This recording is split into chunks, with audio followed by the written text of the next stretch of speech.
نحمده ونصلي على رسوله الكريم أما بعد فقد قال الله تبارك وتعالى في القرآن المجيد أعوذ بالله من الشيطان الرجيم بسم الله الرحمن الرحيم ولا تقولوا لمن يقتل في سبيل الله أموات بل أحياء ولكن لا تشعرون صدق اللہ العظیم۔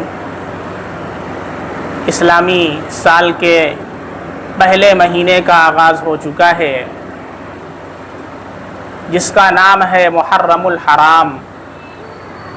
محرم اسے اس لیے کہتے ہیں کہ اس کے اندر زمانے جاہلیت ہی سے اہل عرب قتل و قتال سے گریز کیا کرتے تھے اور اس مہینے کا احترام کیا کرتے تھے، اس لیے یہ محرم ہے، احترام والا مہینہ ہے، عظمت والا مہینہ ہے، حرمت والا مہینہ ہے۔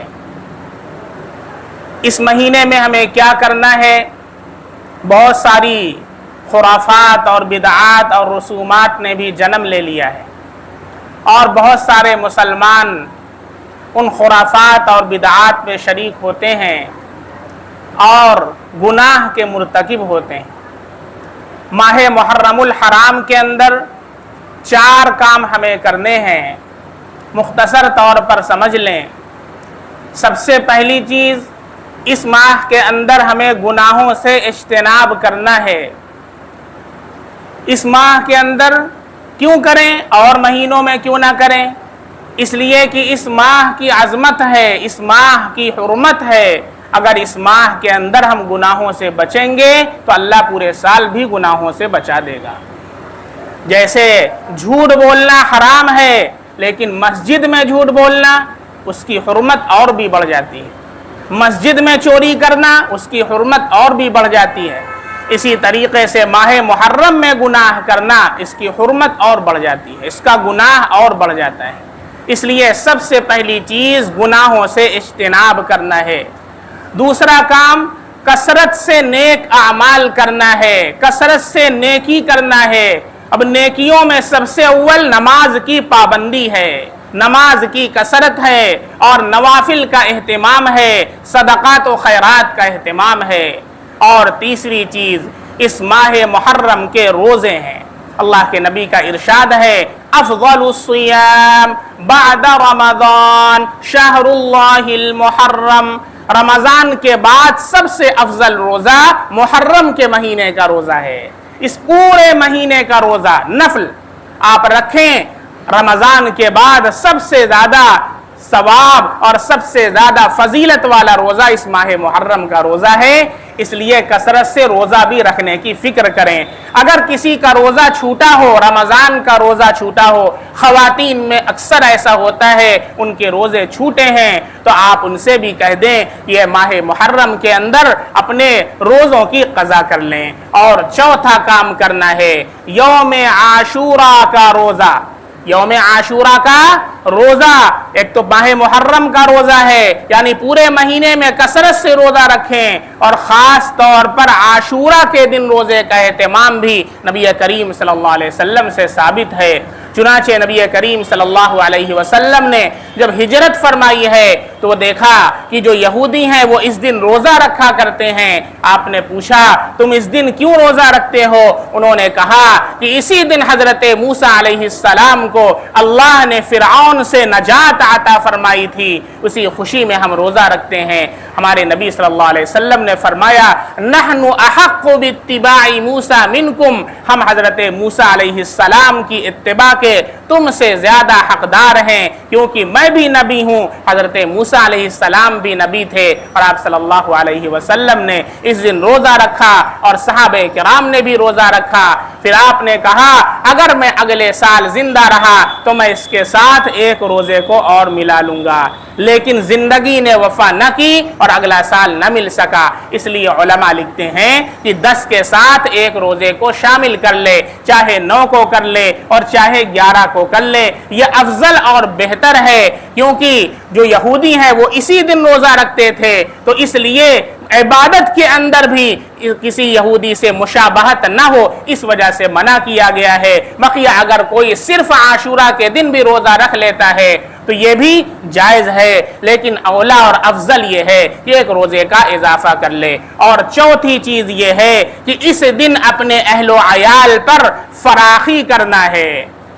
ایک حدیث میں اللہ کے نبی کا ارشاد ہے، من وسع علی عیالہ یوم عاشوراء، جو اپنے اہل و عیال پر عاشورہ کے دن وسعت کرتا ہے، وسع اللہ علیہ سائر سنہ، اللہ رب العزت اس پر پورے سال وسعت فرماتے ہیں۔ اس لیے محدثین کرام نے بھی یہ بیان فرمایا ہے، ہمارے تجربات اس پر شاہد ہیں کہ ہم اس دن وسعت کرتے ہیں، اللہ تعالیٰ پورے سال وسعت فرماتے ہیں۔ اب وسعت کا کیا مطلب ہے؟ روزانہ دال بنتی ہے تو آج کے دن گوشت بنوا لیا، روزانہ جو ہے سادہ چاول بنتا ہے تو آج کے دن پلاؤ بنوا دیا، یہ وسعت کا مطلب ہے۔ وسعت کا مطلب کھچڑا بنانا نہیں ہے، وسعت کا مطلب سبیل لگانا نہیں ہے، کیونکہ جو کھچڑا بنایا جاتا ہے کتابوں میں لکھا ہے کہ جب حضرت حسین رضی اللہ عنہ کی شہادت ہوئی ہے اور حضرت حسین رضی اللہ عنہ کے جو 7 آپ کے اہل بیت تھے ان کی شہادت ہوئی ہے، تو جو قاتلین تھے انہوں نے کچھ دانوں کو پکایا ہے، جس میں جو تھا، جس میں گیہوں تھے، اور پکا کر کے خوشی میں تقسیم کیا ہے۔ اب آپ خود غور کریں کھچڑا کن لوگوں نے بنایا ہے اور کن لوگوں نے تقسیم کیا ہے۔ آپ قاتلین حسین کا ساتھ دینے والے ہیں یا حضرت حسین کا ساتھ دینے والے ہیں؟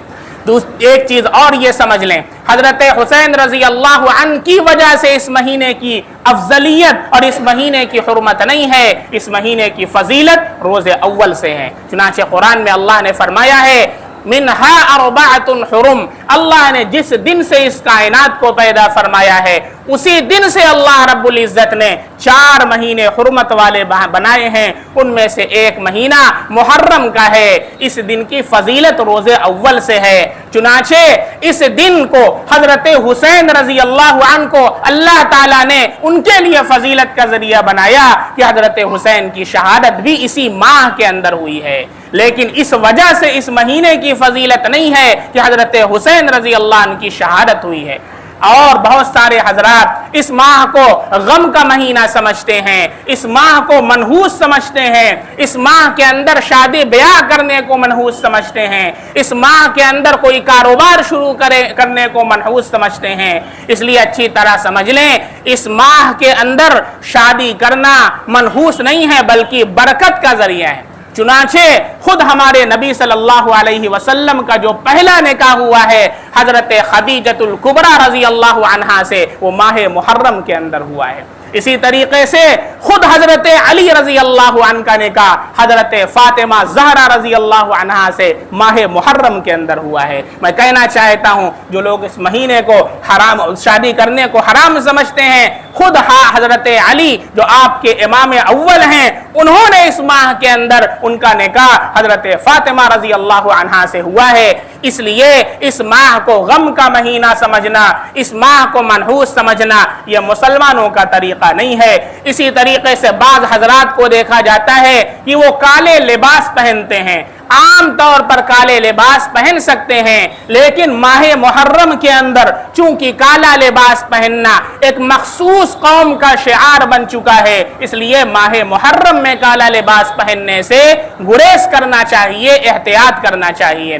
اور اسی طریقے سے ماتم کرنا، شیون کرنا، چھاتی پیٹنا، یہ سارے کام اہل اللہ کے نہیں ہیں، یہ سارے کام اللہ کے نبی کے بتائے ہوئے نہیں ہیں، بلکہ ایک حدیث میں تو اللہ کے نبی نے فرمایا لیس منا، وہ شخص ہماری جماعت سے نہیں ہے، من ضرب الخدود، جو اپنے رخساروں پر مارے، وشق الجیوب، اپنے گریبان کو پھاڑے، ودعا بدعوى الجاہلیہ، اور زمانے جاہلیت کی طرح بیان کر کے روئے، یہ جائز نہیں ہے۔ ایک حدیث میں اللہ کے نبی کا ارشاد ہے، مسلم شریف کی روایت ہے، فرمایا کوئی کسی عورت کے لیے جو اللہ پر اور آخرت کے دن پر ایمان رکھتی ہو، یہ جائز نہیں ہے کہ وہ 3 دن سے زیادہ سوگ کرے سوائے شوہر کے، کہ اس کے لیے 4 ماہ 10 دن کی اجازت ہے، اس کے علاوہ کسی اور موقع پر سوگ کرنا یہ جائز نہیں ہے۔ حضرت حسین رضی اللہ عنہ کی شہادت کو سالہ سال گزر چکے ہیں، اور شہادت کوئی ماتم کی چیز نہیں ہے،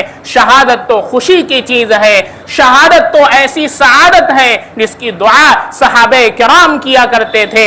حضرت حسین رضی اللہ عنہ کو شہید ہو کر وہ مقام اور مرتبہ ملا ہے کہ وہ مقام اور مرتبہ کسی اور کو نہ مل سکا، اس لیے ماتم وہ کریں جو منکر ہوں حیات شہداء کے، ہم زندہ جاوید کا ماتم نہیں کرتے۔ قرآن کریم کی جو میں نے آیت پڑھی ہے، اللہ قرآن میں فرماتے ہیں وَلَا تَقُولُوا لِمَنْ يُقْتَلُ فِي سَبِيلِ اللَّهِ أَمْوَاتٌ، جو اللہ کی راہ میں شہید کر دیے جاتے ہیں انہیں مردہ نہ کہو بلکہ وہ زندہ ہیں، اور اللہ کی طرف سے انہیں رزق دیا جاتا ہے لیکن تم نہیں سمجھتے ہو۔